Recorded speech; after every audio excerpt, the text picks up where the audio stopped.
Olá, vamos fazer uma live hoje tentando aí entender o que, de fato, os queridos e amados deputados estão tentando realizar em Brasília. É difícil a gente falar sobre o fato, porque a imprensa, de forma geral, e todos os meios de comunicação colocam de tal forma que confunde os eleitores, confunde o povo brasileiro. Então, o que eu pretendo fazer é conversar sobre o que está acontecendo, né? Como é que vai resolver essa parada aí, né, da tal reforma eleitoral.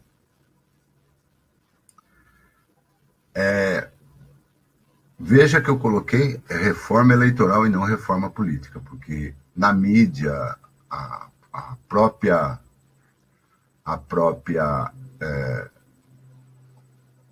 o próprio Congresso está falando em reforma política, quando na verdade não está acontecendo uma reforma política, mas sim uma reforma eleitoral. E essa reforma que eles estão fazendo tem que ser aprovada um ano antes das eleições. Lembre-se que nós vamos ter eleições em outubro de 2018. Então, até outubro, essa reforma eleitoral, que tem a ver diretamente com as eleições de 2018, tem que estar aprovada pelo Congresso e sancionado pelo Executivo. Sabe-se que houve aí uma reforma também eleitoral para as eleições municipais, onde se limitou o gasto da campanha, né? Deu um teto para gastar. Isso não impediu que gastassem o quanto quisessem pelo Caixa 2, que dizem que não tem problema nenhum. Caixa 2 de campanha pode ficar à vontade, que pode fazer. É errado, né? Porque se você tem um teto para gastar, você pode gastar fora desse teto. E depois em Caixa 2, um caixa que não é contabilizado. Porque isso configuraria, com certeza, né, o abuso do poder econômico. Só que aqui no Brasil é complicado você provar abuso do poder econômico. Eu já perguntei até para um juiz eleitoral, ele riu na minha cara. O que é abuso eleitoral? O que é abuso do poder econômico? E ele riu, porque não tem como comprovar, né, o que é o abuso do poder econômico.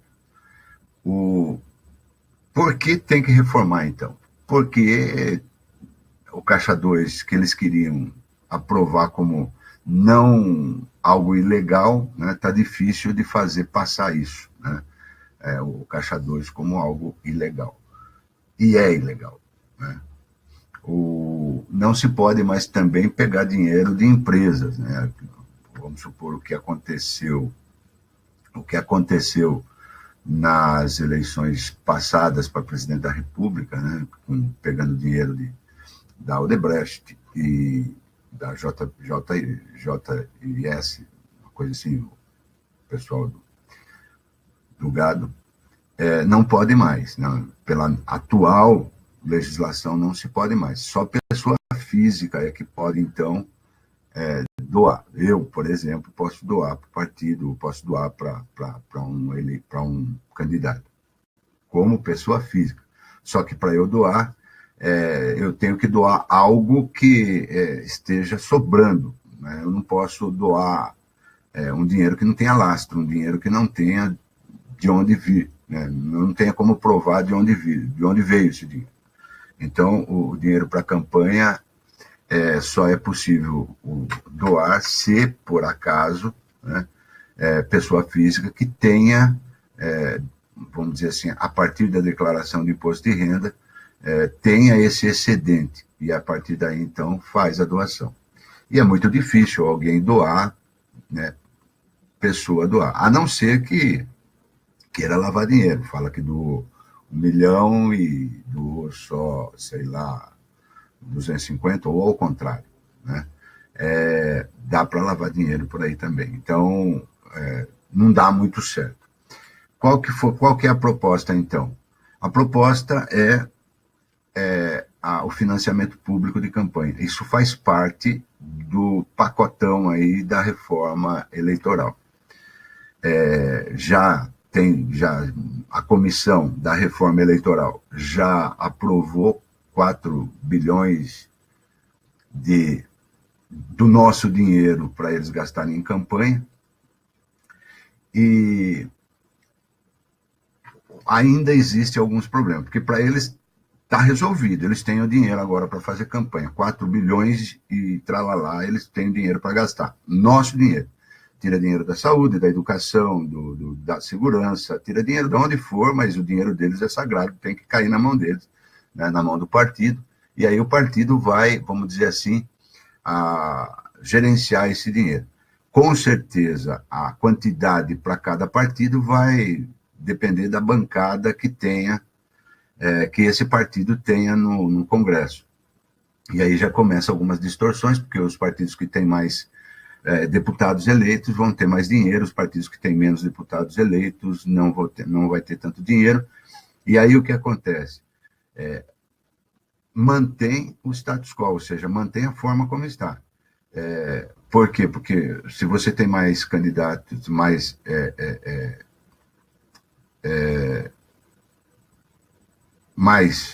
pessoas eleitas, né?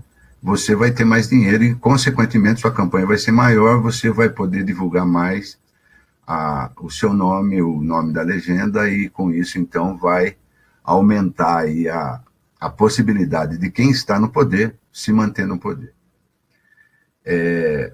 Outra coisa, que eles querem mudar o sistema eleitoral.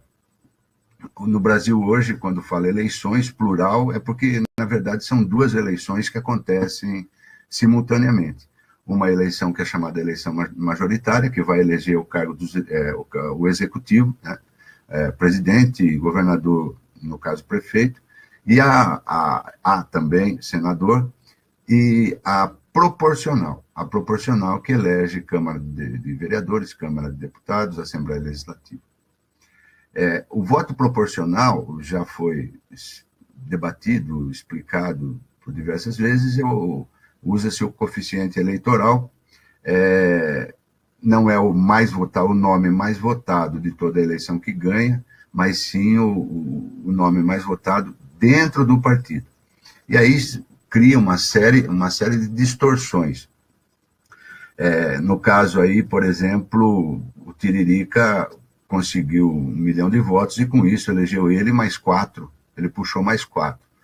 E aí o que acontece? O cara que Tiririca puxou tinha um tantinho de voto, enquanto pessoas aí que bem votados, 60, 70 mil votos não entram. O voto proporcional não é errado, eu acho super certo. Porém, teria que ter partidos fortes, porque você elege partido, não elege pessoas. O voto proporcional é a eleição do partido e não a eleição de pessoas. Com isso, então, há certas distorções, por quê? Primeiro que não se tem partidos fortes no Brasil, né? Não se tem partidos que você possa identificá-los por uma ideologia, a não ser interesses de grupos ou interesses pessoais. O partido político no Brasil é uma piada, né? E não sou eu que estou dizendo, muitos especialistas já disseram, inclusive teve uma época que o próprio Joaquim Barbosa foi muito criticado com relação a isso, porque ele falou, e aqui no Brasil não se pode falar o que está errado. Você fala o que está errado, a imprensa cai de pau, os deputados caem de pau, por quê? Porque está mexendo com a estrutura de poder. Né? Então, aí que entra o grande problema, aí, o problema sério do Brasil, a estrutura de poder. Por quê? Porque existem certos caciques, certos barões, né? E esses caciques não largam o osso de jeito nenhum, eles se mantêm no poder, custe o que custar. Né? E por aí, então, você vê que, e eu quero que fique bem, marque isso, porque barões, né, esses caciques, esses coronéis aí, tem muito a ver com o que vai acontecer com a reforma eleitoral. Tá? Tem muito a ver com o que vai acontecer com a reforma eleitoral. Por quê? Porque de forma nenhuma eles vão fazer uma reforma eleitoral que esses caciques que estão no poder, gente com 7, 8 mandatos no poder, que é um absurdo isso, né? Eles não vão querer perder, né? Não vão querer dificultar, e não é gente que tem, não é candidato que teria uma quantidade exorbitante de votos. Eles estão lá graças ao coeficiente eleitoral, tá? Então, o que acontece? Um dado que é importante grifar. Teve eleições recentemente, aí agora, em agosto, começo de agosto, no Amazonas. Eu procurei saber como foram as eleições no Amazonas, né? Foi uma eleição a temporão, né? Temporão. E o que aconteceu lá? O que eu estou prevendo que vai acontecer em 2018 de forma geral no Brasil. Eu vou ler aqui, né? Eu baixei o relatório lá das eleições lá. Quantidade de eleitores no Amazonas, 338.886 eleitores. Votantes, né? Votos apurados para governador, 1.769.385, sendo que votaram em branco 61.826 e nulos 218.201. Cadê o resto do povo? Essa conta não bate, né? Por quê? Aí está faltando aqui, que não tem no relatório, que é a abstenção, o pessoal que não foi até a urna para votar. Então, veja aí que de votos válidos, 1.489 para 2 milhões, 1.489 para 2.338.000, quase que metade dos eleitores não compareceram às urnas, ou seja, não votaram. Consequência disso, quem ganhou no primeiro turno lá? Amazonino Mendes. Eu já ouvi falar desse Amazonino Mendes desde que eu chupava chupeta. Aliás, eu nunca chupei chupeta. O mais velho, o cara mais, vamos dizer assim, o dono do curral. Vou medir palavras aí, né? De fato, o dono do curral aí conseguiu ganhar, né? Por quê? Porque o pessoal não foi votar simples, né? Então, e acontecendo essa papagaiada aí do pessoal não ir votar, que é o que acontece, porque o povo também cansou, né? Ele sabe que ele vai dar o voto lá e vai ganhar aquela turminha de sempre, e a vontade do eleitor não é respeitada, né? Então, os deputados, senadores, os caciques dos partidos resolveram, então, vamos mudar a brincadeira, vamos mudar o jogo para ver se a gente consegue se manter, porque do jeito que está, o povo não vai votar na gente, a gente precisa disso aqui porque a gente tem um fórum privilegiado, nunca vão nos processar, caduca o processo, né, e não é julgado. E aí, então, existem 3 propostas, né, na verdade 2, mas são 3 propostas de sistema eleitoral. A primeira proposta seria deixar do jeito que está. Voto para deputado estadual, voto para deputado federal continua proporcional, e ele se mantém tranquilo, e o voto majoritário fica só para governador, no caso dessas eleições, governador e presidente da República e senador. Nós vamos trocar um senador nessa em 2018. Pois bem, se a continuar do jeito que está, vai ser um fiasco, porque eu estou acreditando que vai bater mais de 50% entre abstenção, nulo e branco. O povo não vai para a urna do jeito que está. Tá? Eu estou vendo isso com o que eu estou ouvindo por aí, né? Eu estou percebendo que o povo está desanimado, não tem para quem votar. Essa é a fala deles. Não tem para votar para quê? Essa é a fala que mais eu estou ouvindo por aí com quem eu converso. Então, vamos lá. A opção de deixar como está. Fica o proporcional para deputado estadual e federal e o majoritário para governador, senadores e presidente da República. Só que os deputados estão temerosos com essa situação se concretizar, a de votos o pessoal não escolher, né? Porque o bom ruim da democracia é que cada pessoa, cada eleitor um voto. Como é cada pessoa, cada eleitor um voto, vai beneficiar o pior, lógico, né? Quando você faz isso, a média sempre beneficia o mais fraco, né? O pior. Então, o que acontece aí no jogo? Eles resolveram, então, vamos fazer o distrito, que a maioria dos países democráticos que tem, eles fazem o distrito. Mas só que aqui no Brasil é o jeito brasileiro de ser. Então, eles colocaram o distritão. O que é o distritão? Cada estado é um distrito único. E o voto de proporcional passa a ser majoritário. Ou seja, vai eleger os deputados federais, tá? Deputados federais e estaduais, aqueles que receberem mais voto. Independente de partido, independente de qualquer coisa, fica aí, então, o mais votado, tá? Fica igual o de senador, por exemplo, tá? Você vota no senador, quem tiver mais voto ganhou. Independente de partido daí. Não vai ter mais que somar voto, e tirar, e pôr, e dividir, não tem mais isso. Aqui em São Paulo se elege 70 deputados federais. Aí o que acontece? O argumento usado contra o distritão. Primeiro, acaba partido, porque você vota na pessoa e não no partido. Tá? Então, eles falam que o partido vai se enfraquecer. Tá? O partido, algo que nós sabemos que não existe enquanto instituição de ideias de governo, não existe.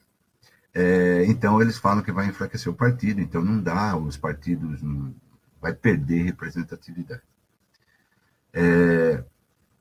Só que esse distritão, para eles, é fantástico, porque quem vai ser eleito? Quem está no poder, é claro, quem tem mais dinheiro. Né? Porque imagine você, né, sair fazendo campanha no estado de São Paulo inteiro, para você se eleger. Então tem que ter cacife para brincar desse jogo. Tá? Porém, entretanto, alguém sugeriu uma segunda opção, o chamado distrital misto. O que seria o chamado, esse sistema distrital misto? Eleição para deputados seria feito de duas formas. Tá? Seria feito de forma majoritária e proporcional. O partido, então, ficaria a cargo do partido, né, escolher uma lista que vai participar, essa lista fechada que vai participar da eleição. Então, você tem uma lista que vai ser eleita pelo voto distrital ou proporcional e os outros candidatos que vão ser eleitos pela via direta, pela via majoritária. De novo, os figurões dos partidos, né, vão se colocar de forma que facilite a vida deles. Tá? Hoje de manhã eu escutei uma entrevista no Jovem Pan, entrevistando o Serra, porque o Serra já faz tempo que apresentou esse projeto de lei no Senado, não foi aprovado, não foi nem cogitado, não passou nem por comissões ainda. Ele é defensor do voto distrital misto. O que acontece? fica mais fácil para esses cabeções ganharem, né? Para esses... Porque aí o argumento é que você vota na pessoa, mas também porque aí o eleitor vai ter que votar 2 vezes para deputado. Você vai ter que votar um para quem não está na lista e outro voto na mesma eleição, na mesma hora que você está lá na frente da urna. Então você vai ter que votar para governador, presidente da República, senador, um voto para deputado que não está na lista e um voto para deputado que está na lista. Tá? Então, se dá um voto de legenda e um voto para a pessoa. É difícil de entender. Tá? Aí, o Serra falou que ele estava falando, então, de como seria. São Paulo, por exemplo, teria 9 distritos. Tá? Veja, 70 deputados São Paulo elege para a Câmara Federal. 9 distritos. Então, o candidato teria que fazer campanha dentro do seu distrito. Tá? Só que são só 9 distritos. Tá? Fica grande ainda. Gasta-se muito para fazer. Então, você tem 2 possibilidades agora que está sendo jogado. Por que eu falo que não é uma reforma política? Se fosse uma reforma política, isso aí já teria começado a trabalhar lá atrás.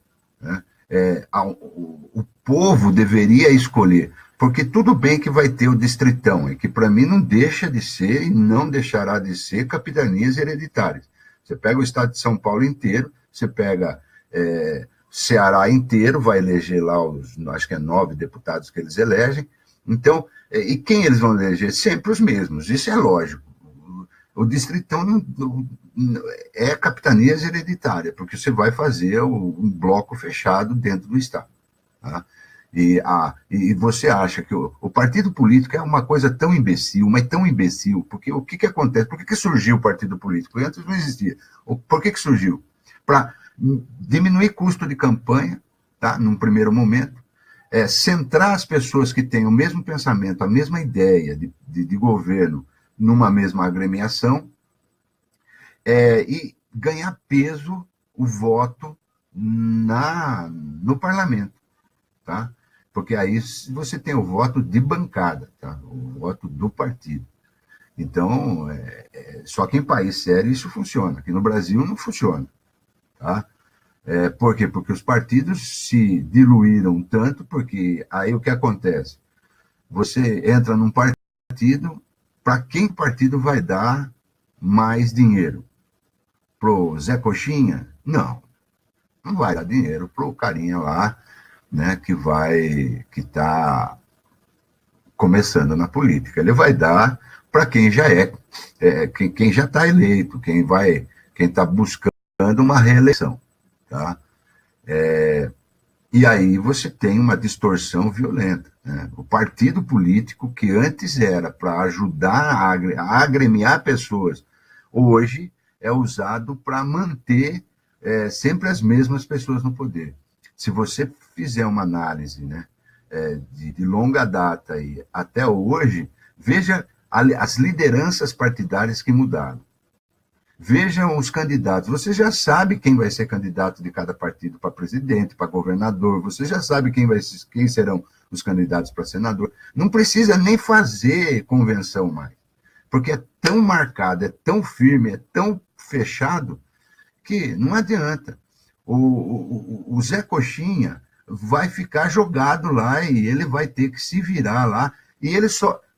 A função dos outros candidatos, que não aqueles que têm um punhado de votos já consagrados, é ser cabo eleitoral de luxo desses fulanos que são os mais votados, mas não tenha dúvida. O partido tem que conseguir, do jeito que está hoje, ele tem que conseguir atingir o coeficiente eleitoral. E a partir daí elege, divide-se o número de cadeiras, multiplique seu número de votos, e aí você tem a quantidade de candidatos daquele partido ou daquela coligação que serão eleitos. Então, você precisa do Zé Coxinha, esses caras precisam do Zé Coxinha, para ele conseguir nem que seja 5, 6, 7, 8, 10 votos, porque isso vai ajudar a legenda a eleger.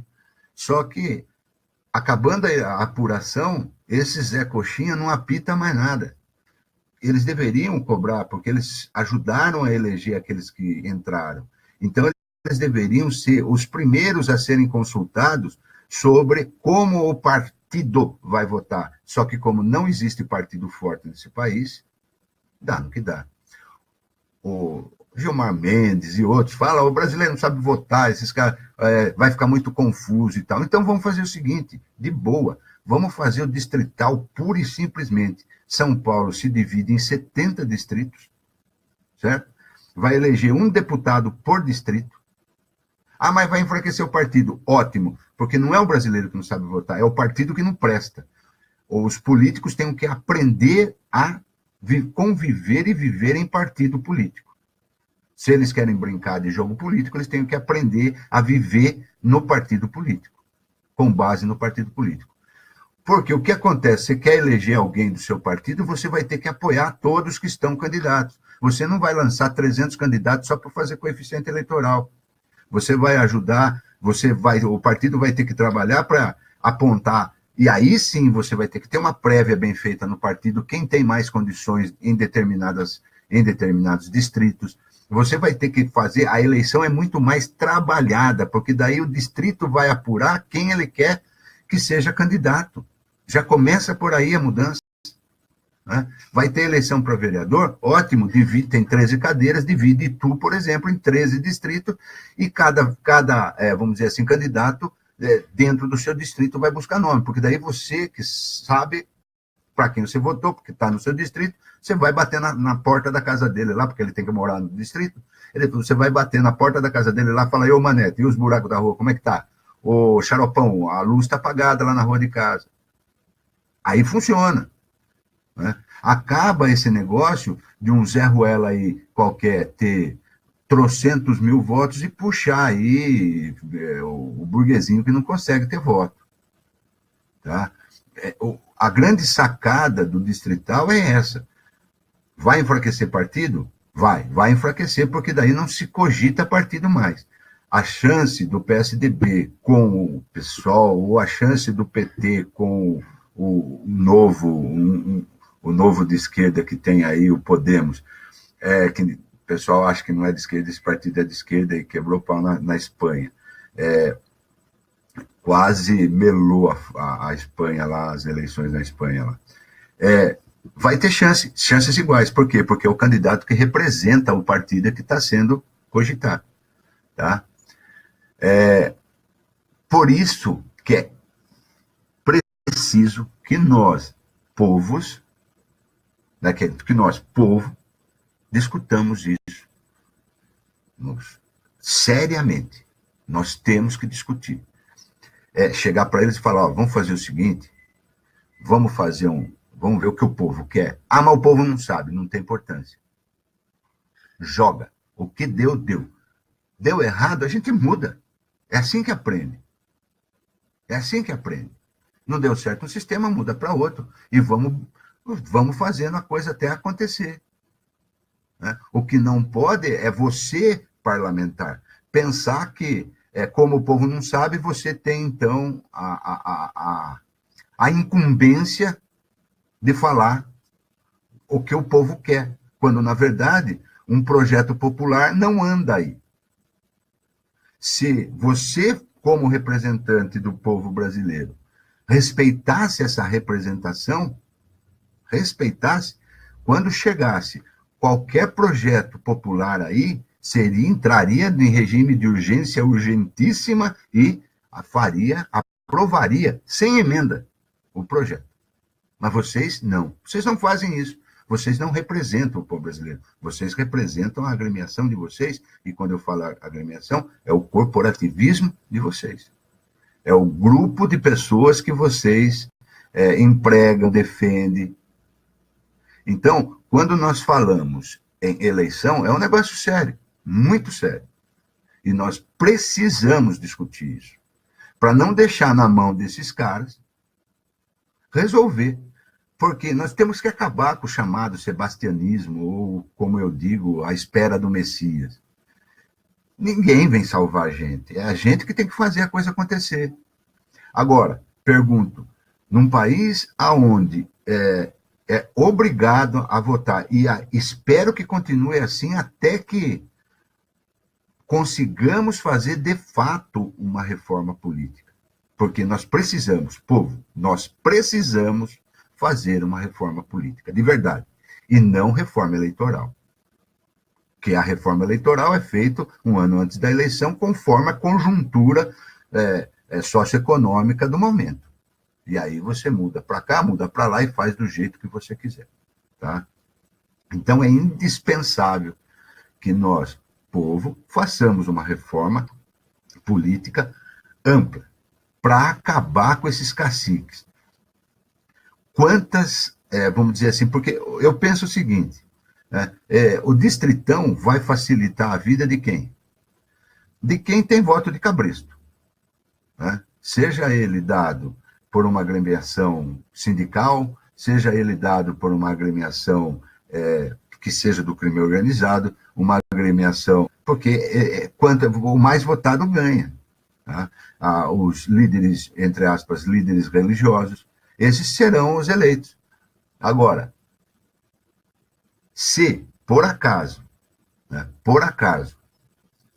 ficar do jeito que está, ou seja, a lei está pronta, o distritão está aí, estão prevendo o distrital misto para 2022. Tá?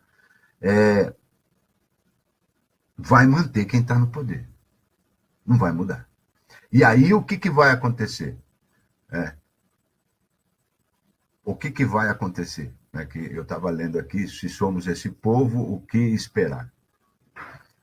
O grande problema é que deixamos de ir nas ruas porque não adiantava irmos na rua. Não adianta você ir na rua. Porque o político hoje, do jeito que está a situação, vota do jeito que beneficie a ele, ao grupo político. É um defendendo o rabo do outro lá. Não é olhando o rabo do outro, mas um defendendo o rabo do outro. Então, o que acontece aí? É simples.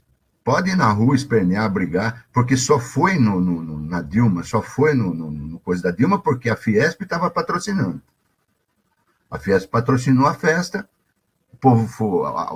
aquele povo foi para a rua, né, para dizer que estava acontecendo um ato do povo. Mas quando eu falo povo na rua, eu quero dizer junho de 2013. Ali era povo na rua. E tudo que está acontecendo hoje, já gravei um vídeo sobre isso, tudo que está acontecendo hoje é resultado do medo do que aconteceu lá. Quem tem medo? A mídia tem medo do que aconteceu em junho de 2013. Os políticos têm o medo. Eles morrem de medo de povo, mas daquele povo. E não de um povo bitolado que sai de camisetinha da agremiação mais corrupta que tem no Brasil, que é a CBF. Peraí, meu. Isso não é povo na rua. É a mesma coisa falar dos caras pintados daquela época lá que pintava a carinha porque o Roberto Marinho mandou. Aquele povo de 2013, que era povo na rua, estava em São Paulo, eu vi. Aquilo era povo na rua, não tinha camisetinha, não, era uniforme de escola, era uniforme de fábrica, era o povo na rua. Que ele saía do jeito que ele estava e ia. É muito diferente. Não pode se confundir. Esse povo não vai mais para a rua. Esse povo não vai mais para a rua. O que ele vai fazer? Ele vai falar não para a eleição. Ele simplesmente vai falar, não vou votar. Quer que se dane, eu vou votar para me enganarem? Para continuar me enganando? Então, não vou votar. Então, o risco é de um país onde é obrigatório o voto, você ter aí uma eleição que não vai ter representatividade. Uma eleição que vai eleger aí que 40% de votos eleja todo o panteão político que nós temos hoje aí no Brasil. Esse é o grande problema. Talvez se acontecer isso, e que eu acredito que pode acontecer isso, os políticos vão cair. Porque nós só conseguiremos fazer uma reforma política de verdade se esses políticos que estão aí não apitarem. Porque se eles continuarem sendo dono dos nossos votos, eles nunca vão fazer o que a gente quer. Então, de novo, não é o povo brasileiro que não sabe votar. O povo brasileiro sabe. É que não tem candidato para votar. Vamos fazer o distritão? São Paulo se divide aí em 70 distritos para eleger deputado federal, se divide em 90 e poucos distritos para eleger os deputados estaduais. Vamos fazer isso?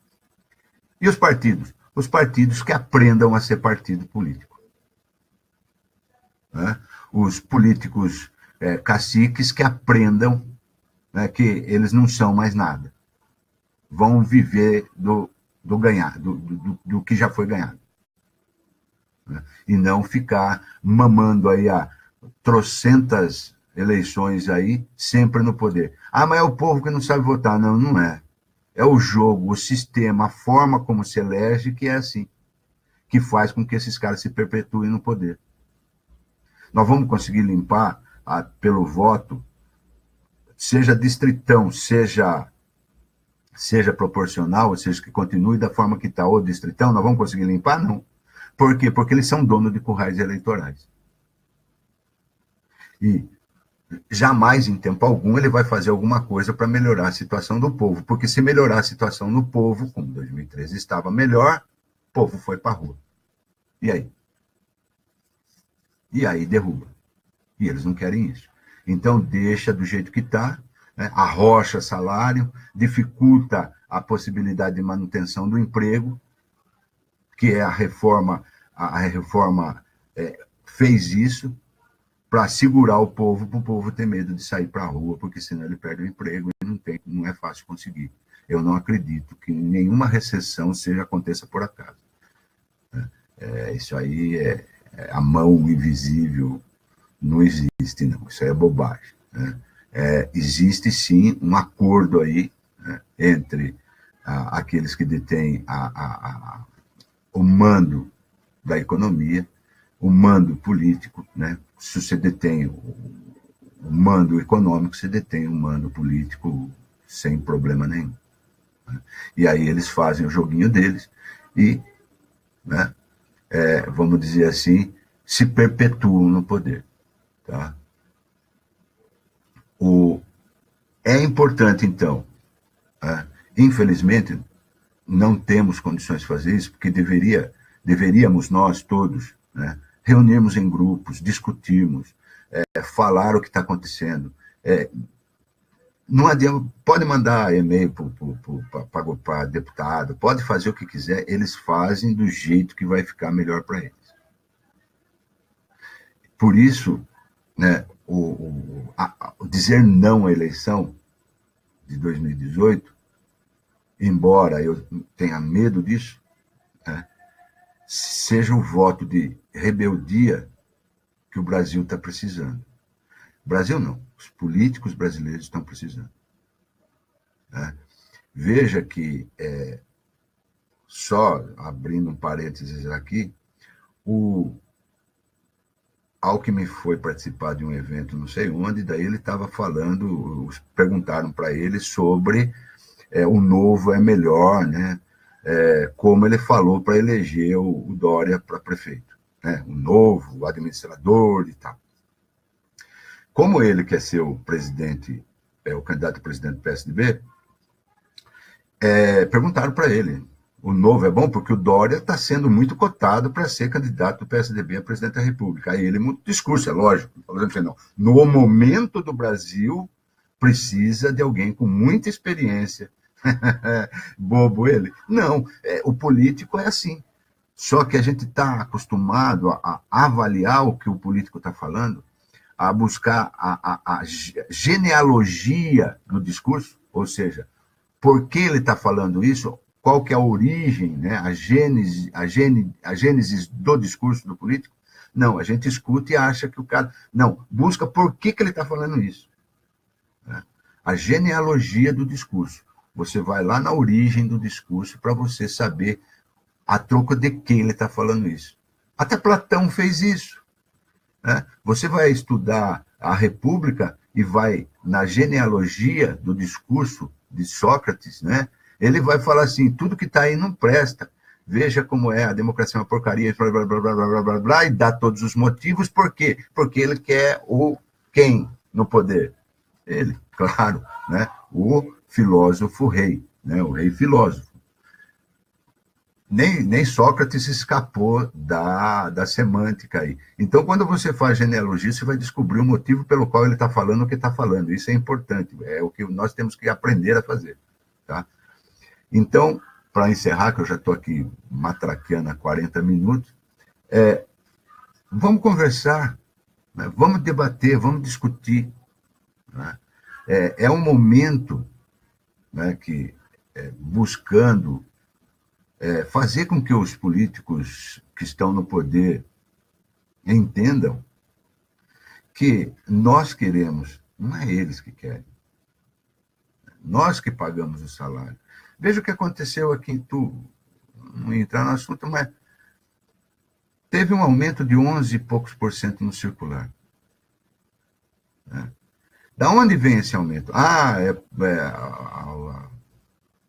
inflação. A inflação foi 2, 3%. A inflação. Quando eu pedi para um vereador fazer pedir que divulgue o custo, né, a planilha de custo, ele até tentou, mas não passa. Por quê? Porque a Câmara de Itu é a bancada do Amém. Né? Por que é a bancada do Amém? Porque tem rabo preso. Se você votar contra o que eu quero, os caras que você pôs aqui, que eu dei emprego, cai fora. É simples. Acaba a mordomia. Essa política tem que acabar. Isso não é política, é safadeza. Né? Porque a primeira coisa que deveria ser cobrada, se quer aumento, tá. A planilha de custo que o executivo chegou à conclusão, está aqui. Você gasta tanto, você vai cobrar tanto. Mas a minha planilha tá a mais. Aí a empresa de ônibus apresenta a planilha dela. E aí vê o que está errado das duas planilhas e tenta chegar num acordo. Agora, no papo, cara, vamos dar aumento por dar aumento? Né? De repente, porque... E o pior é que eles apostam tão alto na nossa imbecilidade, na nossa ignorância, que eles fazem coisa do arco da veia e a gente acha que... Né? Porque, se você pegar uma cidade proporcional maior do que Itu, por exemplo, Sorocaba, no frigir dos ovos, o preço do circular da tarifa em Sorocaba é menor do que do de Itu. Então, quer dizer que o custo de transporte coletivo em Sorocaba é menor do que Itu, sendo que os ônibus lá andam muito mais, tem muito mais ônibus, tem isso, tem aquilo. Então, a gente pare com isso. O Galvão ficou dando risadinha lá, o Macruz dando risadinha, olhando para cá. O Macruz estava tão apressado que ele se fez de presidente. Está no vídeo, é só ver o vídeo. Ele se fez de presidente. Só para dizer que eu aceito. Não vai ler mais. Bota público. Contrata uma empresa de auditoria. Faz a coisa acontecer. Faz uma política decente. Faz uma política de gente. Né? Que tenha moral. Que saiba o que é ética. E não esse joguinho de cena que vocês fazem. Isso é ridículo. Você pode enganar muita gente por algum tempo, mas você não pode enganar todo mundo o tempo todo. Uma hora ou outra a casa cai. Uma hora ou outra vão descobrir que vocês estão fazendo sacanagem. De forma geral, a política ela tem que ser vista como a administração da sua casa. Você vai tentar enganar a sua receita para comprar mais, sendo que você não ganha o suficiente para comprar aquilo que você quer. Se você fizer isso, você está ferrado. Administrar uma cidade, um estado, um país é a mesma coisa. Se você gastar mais do que ganha, você quebra. Agora, é justo, no caso lá de Brasília, 4 bilhões para campanha eleitoral? Para com isso. Para com isso. Eu não quero que dê, eu sou eleitor, eu sou cidadão brasileiro, eu pago imposto, e como eu pago? Né? Eu não quero. Mas como é que vai fazer com dinheiro para a campanha? divide em distrito, porque aí o que acontece, são 70 distritos no estado de São Paulo, dá para o cara ir fazer de bicicleta a campanha. Dá para o cara ir conversar com um a um durante os 6 meses de campanha eleitoral. Não se gasta dinheiro. Campanha política que gasta dinheiro não importa a proporção que você gasta. Se você gasta dinheiro numa campanha, você é louco, né? Porque você vai jogar dinheiro fora, né? A não ser que tenha alguma coisa. Você não gasta 1 milhão numa campanha para, no prazo de mandato, você não conseguir recuperar isso. Ah, mas é doado, mas sai de algum lugar. Né? E não adianta você pensar que, tudo bem, agora vai ficar sério porque nós vamos fazer só vai poder gastar o que for dado pelo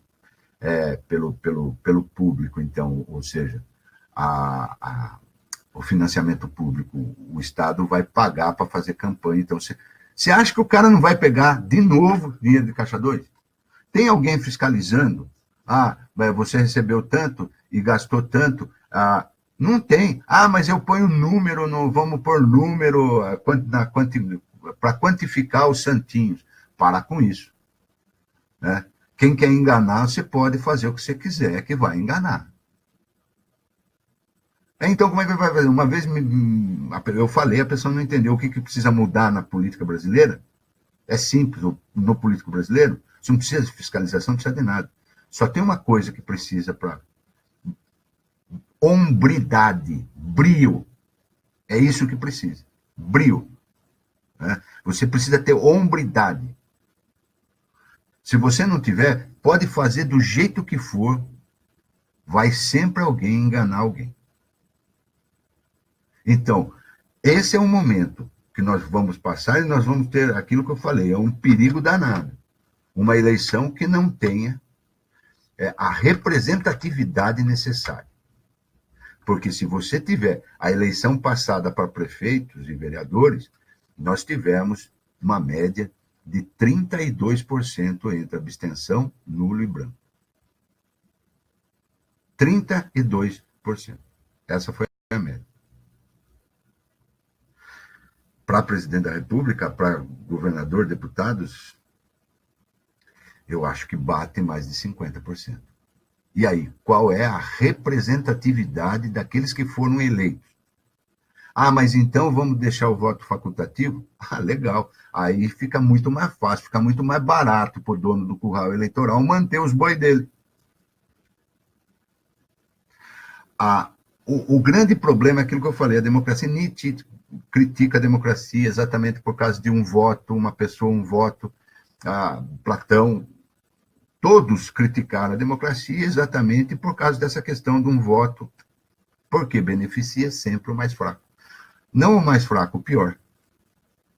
Porque a chance do melhor candidato ganhar dessa forma e a chance do pior candidato ganhar dessa forma, a chance do candidato pior ganhar é maior. Toda a média privilegia o mais fraco. Toda a média privilegia o pior. Então, ou nós começamos a exigir que, de fato, seja feita uma reforma política e não uma reforma eleitoral. Né? Porque uma reforma política, de repente, fala assim, acabou a reeleição para deputado, nós vamos renovando, a cada 4 anos, nós vamos renovar todo mundo, seu Raimundo daí. Você ganha 4 anos, você só pode voltar 2 eleições depois. A cada 8 anos você pode voltar. Olha que legal. Não seria bom? Por quê? Porque daí nós vamos começar a conhecer o povo brasileiro do jeito que é. Porque até agora nós só conhecemos os líderes partidários, os caciques, os figurões. E sempre eles que são os candidatos. Sempre eles que ganham a eleição. Não é diferente em Itu, não é diferente em São Paulo, não é diferente em Brasília. É a mesma coisa. Eu conheço esse povo que está lá em Brasília desde quando eu tinha 18 anos de idade até agora, é o mesmo, não mudou muito pouco. Entraram aí uns agora com essa... entraram alguns novos aí, mas a maioria, e os melhores não estão mais. Os melhores não estão mais. Isso que é problema. Por quê? Porque é melhor não votar. O pessoal está achando que é melhor não votar. E como escolher? Do jeito que está, é aquilo que eu falei. O majoritário, o proporcional ajuda. Né? O Tiririca, por exemplo, elege quem tiver na rabeira dele. Vai acabar com essa história do cara lá, do cara da televisão, da rádio, vem pegar voto aqui e tudo. Isso acaba.